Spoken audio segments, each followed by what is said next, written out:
Samantala, Super Typhoon Uwan ramdam na rin sa probinsya ng Leyte ang mga pagbaha na itala sa mga lugar malapit sa baybayin. Ang detalye po niyan mula kay Rose Metram. Rose? Yes, at tuwing patuloy na nararamdaman dito sa Leyte ang epekto ng Super Typhoon Uwan na nagdulot ng pabugso-bugsong malakas na hangin at ulan.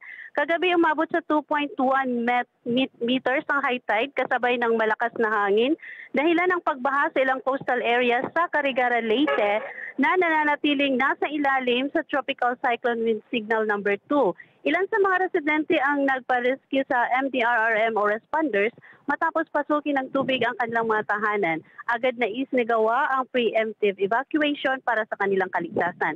Sa ngayon, low tide na at sinisimulan ng isaayos ng mga residente ang mga nasirang tindahan, tahanan at sasakyang pandagat dulot nga ng bagyo. Patuloy namang nagmo-monitor ang mga otoridad habang inaasahan pa ang posibleng pag-ulan. Mula dito sa Carigara, Leyte, Rose Metran, para sa Net 25 Special Coverage, matatag, matapang, matapat. Oo, Rose, alam natin ang Leyte ang isa sa nakaranas ng ng matinding hagupit nung tumama ang bagyong Yolanda noong 2013 Yes, at po. nito lamang November 8 ay nagkaroon ng anibersaryo ng paggunita dyan sa Yolanda. Anniversary po. Oo, so ngayon, kumusta yung mga kababayan natin na nahaharap kayo sa panibagong malakas sa bagyo?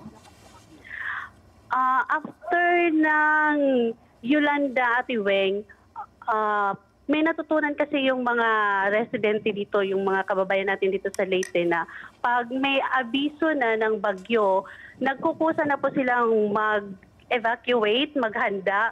Hindi na nila pinapagwalang bahala yung mga abiso ng bagyo. Yung nagdaang bagyong Tino, yung sa Tacloban, 0 casualty po sila. Doon din po sa Silago, kung saan nagland po si bagyong Tino, 0 casualty din po. Kasi nga po na isagawa ang mga dapat na magawa para mapaghandaan yung bagyo. So maigi na kahit papaano, may natututunan yung ating mga kababayan, pero sana mas higit ang maging paghahanda dito sa bagyong Tino. Mag-ingat kayo dyan, Rose, at makikibalita pa kami sa ilang mga kaganapan sa pagpapatuloy ng ating special coverage.